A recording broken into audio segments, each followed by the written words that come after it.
Thank you for everybody for being here. I'll be providing an update and a brief on what happened at JDC on December 25th when the Bernalillo County Sheriff's Office was called to the Juvenile Detention Center at approximately 15:31 hours. Our deputies responded 10 minutes later in reference to major disturbance by the juveniles being housed there. Upon deputies' arrival, they were informed that 13 juveniles were in a pod, that employees were not able to gain access to them. There was possible riot conditions, but when we arrived at the scene, that was not the case. It was just a major disturbance. So our deputies were ordered to take over, and we called out our emergency response team and some of our tactical members since we were dealing with juveniles. Upon arrival, we slowed everything down. We had to make sure, since we're dealing with juveniles, what we had, but we were apprised that some juveniles, not only did they cover cameras, but they had possible scissors, broomsticks, and other weapons that could hurt not only our personnel, but personnel that worked at JDC. For everybody to know, it's very important that from this briefing that myself and the county manager and the county are working very closely together. It's very important and it's paramount that juveniles and also not only our personnel but JDC personnel, that their safety is paramount, and that's what our goal is, and that's what we are working towards. During that time, we slowed everything down and we were negotiating with the juveniles. There were some instigators there. We wanted to make sure that they also had the resources to make sure that we didn't have to use any type of force or any type of chemical munitions inside of a juvenile detention center. That was our last resort. What everyone needs to understand also is, as the sheriff, any type of detention center or JDC, I would love to keep our personnel out any way possible, but we had to make sure that we handled it correctly to make sure that we took things back under control at JDC, which did it happen. The 13 that were there, 3 were 18 years and older. There was no control within the pod. That's why we took over. We took many into custody. A lot of the questions today will be what charges there are. We've slowed our detectives down to their credit during their investigation since Christmas Day. They have noticed that other things have gone on during that major disturbance. These juveniles range from charges from homicide and anything that is a violent crime or felonious in nature. We want to make sure that we know that they're not going anywhere and that they will be incarcerated at this time. That charges will be forthcoming. Exactly what charges we have, we do not know yet, since we are making sure we're doing a thorough investigation, just not for safety, but for charges and for it to go through the juvenile justice system. From that point, though, I'll take any questions from you. So, can you explain what a pod is for folks that aren't familiar, and how they were able to kind of isolate themselves within it? What a pod is somewhere to where there's multiple individuals inside of pod, other than a separate place where they're locked up, but they can go into a communal area, and then they can also make sure that they're socializing with each other. That, I think, to answer the second part to your question, where things became out of control, I believe we really need to control, and to JDC's staff's credit, they attempted to. But reference just with staffing and other things that are happening with juveniles that I've been speaking about for a while now, is that things are quite dangerous. We can't take juveniles lightly. These juveniles that are in there for serious crimes, whether that's homicide or a violent crime. I'm going to go a little hard in the paint here. I understand that people want to be careful with juveniles. We do. But at the same time, they're there for a reason. And it's for something in there for serious crimes. And I'm telling and I'm warning people that if we keep going soft with juveniles, and they're the most dangerous in our county right now, we're going to pay the price. And I'll be very upfront. We're very lucky in this situation that our deputies, who did a great job, and our spec ops units that did an awesome job with their ERT and SWAT and taking the facility back under control. But there was a lot of protocol. There was a lot of things that need to be changed. There's a lot of things that lawmakers need to look at as far as the juvenile code. And there are a lot of things that we're working together in conjunction with the county and the county manager and JDC staff and directors to make sure that this doesn't occur again. Have you been able to identify any potential reason why this started in the first place? We're still under investigation, but the comment to the front is they weren't happy with what was going on. It was Christmas Day. From what I'm getting right now, and I was briefed again this morning from our detectives, is kids are treated too lightly right now in this area. It shouldn't be the case at all. There needs to be more protocol that is safe for just not the juveniles that are being housed there, but for also for JDC staff. So protocol needs to tighten up over there, and that's something I'm working with the county manager Juveniles took advantage of it. They're empowered. They'll do anything possible to either, I wouldn't say try to escape, but take advantage of the situation and the staff there, and that's not acceptable as the sheriff of Bernalillo County, and that's something that I'm very serious about and helping correct. Does de-escalation in a situation like this in JDC look different than in MDC, for example? I know you said using any sort of force was very last option, but does protocol on your end look different in JDC versus MDC? You know, it does to a point with juveniles. I discussed earlier with chemical munitions. That's something that we need to think about when you're using any type of OC spray or CS items that we use doing tactical engagement that you see on a regular here for SWAT calls around Bernalillo County. We have to take that into consideration. They are juveniles. I would like not to go hands-on with juveniles as quickly as at all, actually. So the de-escalation question that you're asking is, they're in a pod, they're locked down, they're not controlled, but they're contained in one area. There's no reason not to negotiate with them, and that's another element that we brought with our ERT and our SWAT team, is ensuring that there were negotiators there to find out not only who the instigators were, what their needs were, what was going on, making sure that there's no one held hostage, whether that is another resident or an inmate there, whether that's staff, making sure that we're finding out and we're talking and speaking with them to make sure other information that we have so we don't have to use force if not necessary. Do you also have the status of the population at JDC?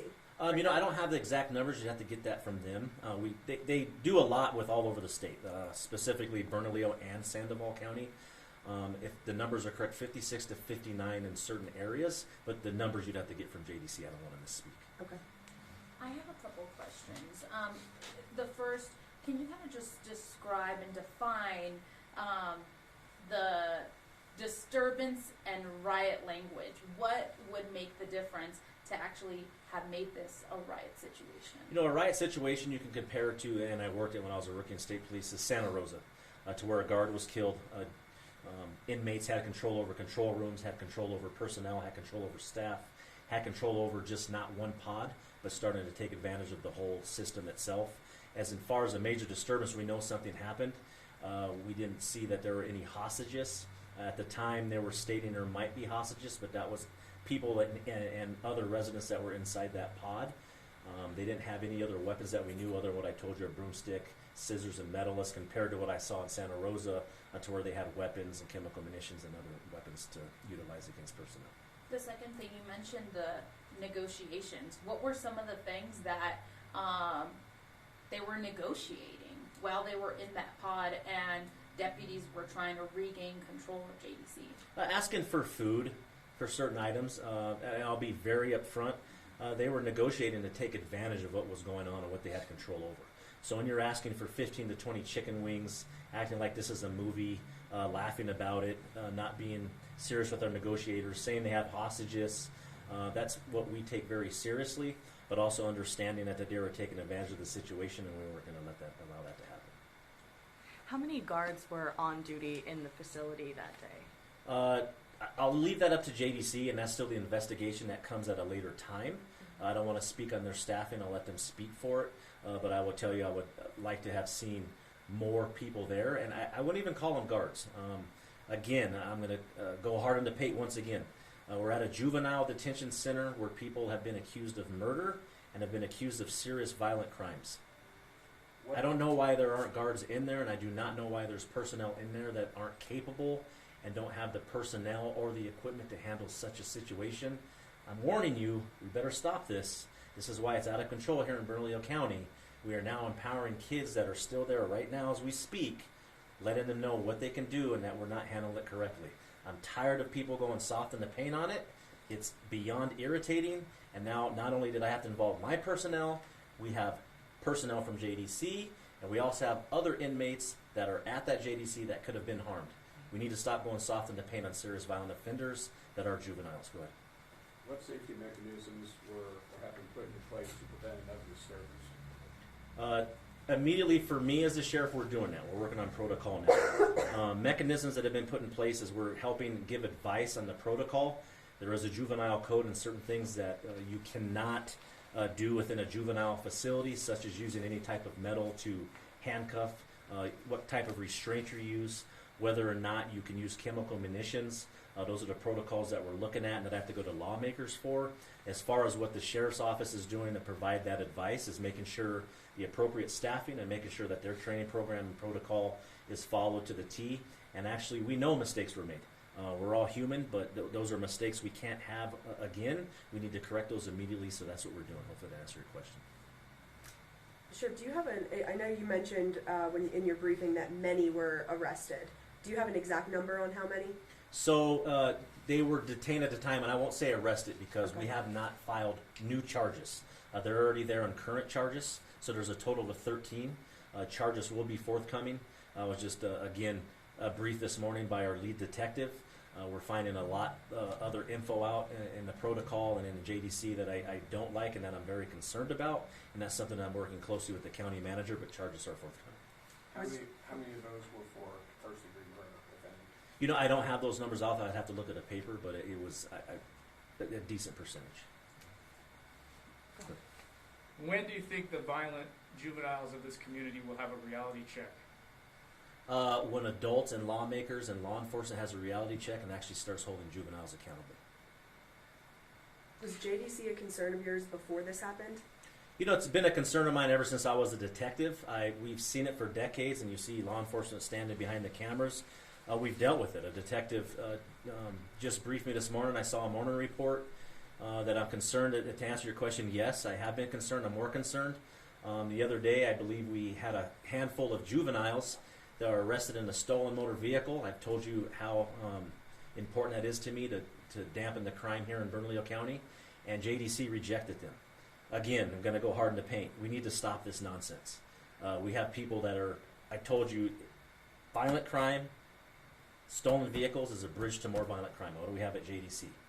And now I have my deputies working their tail off and detaining a bunch of juveniles to take them into JDC, and they're turned away because the crime was not violent enough. That is ridiculous to me, and it's one of the dumbest things that I've seen in a long time. There were 3 people that were treated for minor injuries that day. Can you comment on how they're doing? They're all fine.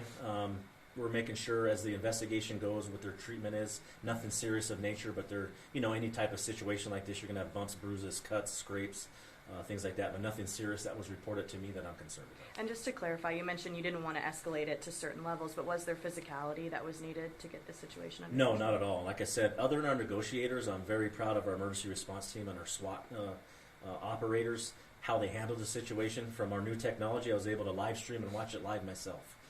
And they did an excellent job not only speaking and negotiating with the juveniles, but really no use of force at all.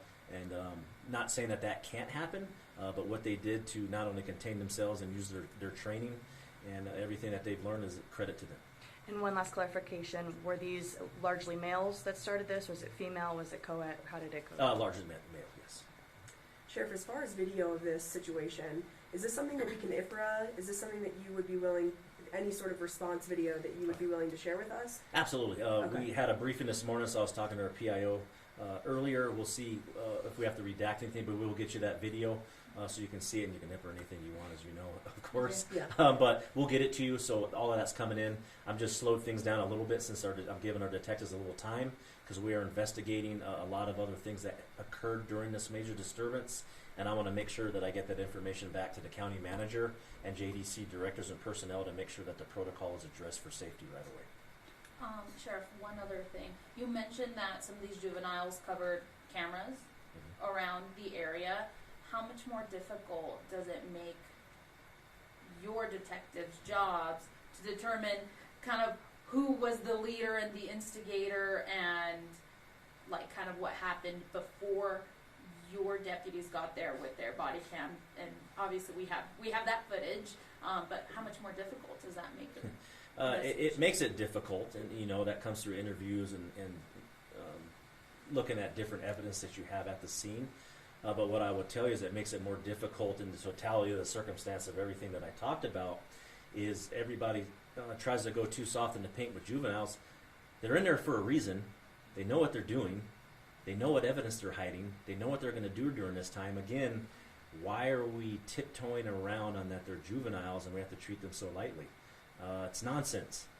And that makes it very difficult not only for detectives here at this scene, for APD, for state police, and that's just not here. That's all around the state. And we continue to see this time and time again. And myself and DA Bregman have told you that juveniles are the main driving force of our crime and gun violence here in Bernalillo County. I saw a comment on somewhere that one of you published, not to discredit any of you, but something that, why are we going to incarcerate a juvenile that made a foolish mistake bringing a firearm into a high school? Are you kidding me right now? We have someone bringing a firearm, and we're there giving preventive messages from myself, from the DA, from PIOs, from community engagement, all of law enforcement. But hey, you brought a gun to a school, but it's okay because you just made a mistake.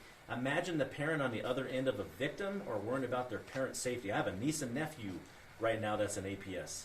That is a ridiculous statement to me, and again, I'm going to be hard in the paint again. Nonsense comments. Nonsense.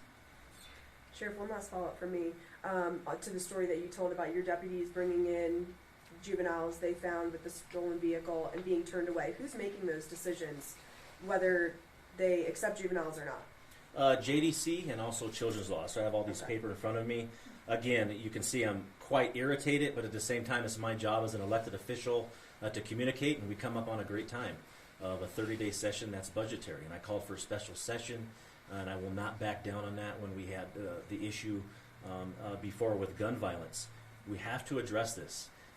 3 of these forms that I have in front of me, I've already, again, talked to the county manager, but directors at JDC, and some of the things that they're even asking for is reinforcement for windows and doors in the facility, remodel of intake and medical area, and the reason I bring those up is we house a lot of violent offenders from all over the state, specifically from Valencia, Sandoval, and Bernalillo County. When you have restraint devices that can't be utilized correctly for how you restrain a juvenile, the right protocol, the right training, you're not only going to have personnel that gets hurt. That's when we start seeing an escalation of force. Why are we not preventing that? And why are we not starting to update these antiquated laws that I've been talking about since I've been in office and I've seen for going on 26 years when it comes to juveniles specifically that we're talking about? But everything is antiquated and everyone's afraid to talk about it. That's my job, and we're going to talk about it. And I'm going to corner people, and we're going to have hard conversations.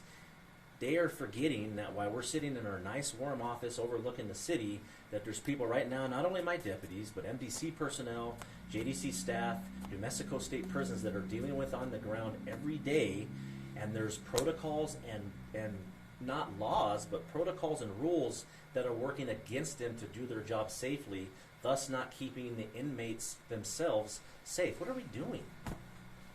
Sure. Can you touch on the concern of 18-year-olds being in a juvenile facility as well? Because I know you mentioned that there were 3 18-year-olds involved in that. Maybe some of your concerns as to how that's happening. The question I had right away was, why are 18-year-olds with 14-year-olds? We also know who's going to be influenced, and it's going to be the 18-year-old that's going to be the bully, that's going to be the instigator, that's going to influence. And one of the solutions that we looked, again, is cost of care agreements with other juvenile detention centers within the state of New Mexico that would temporarily house Bernalillo County, Sandoval County youth, which would thus help separate the 18 and the 14-year-olds. We know that juveniles need socialization. I'm aware of that.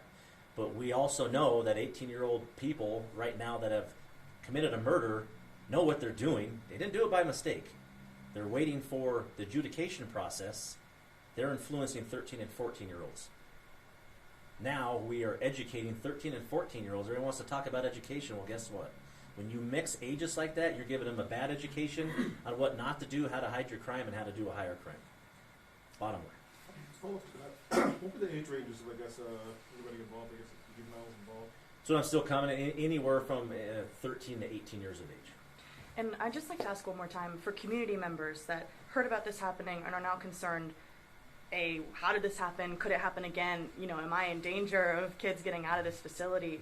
What message would you give to them? Well, the message is that's why we're here now. The danger of kids getting out of this facility, no. I think the danger are kids getting out of this facility. Are they really rehabilitated? I tell you no. What are they going to do again?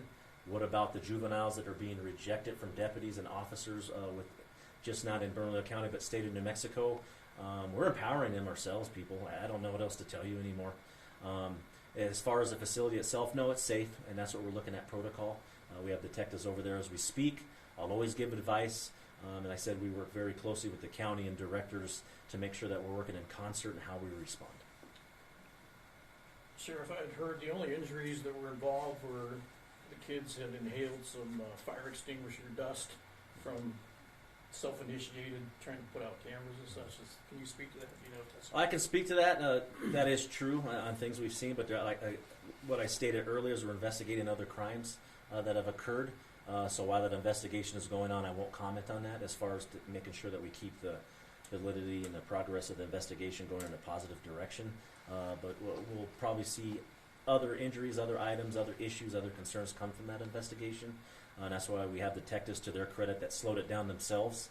They didn't want to arrest everybody that night because, honestly, with covered cameras, to your point, what evidence do they have? What corroborating statements do they have? What witness statements do they have?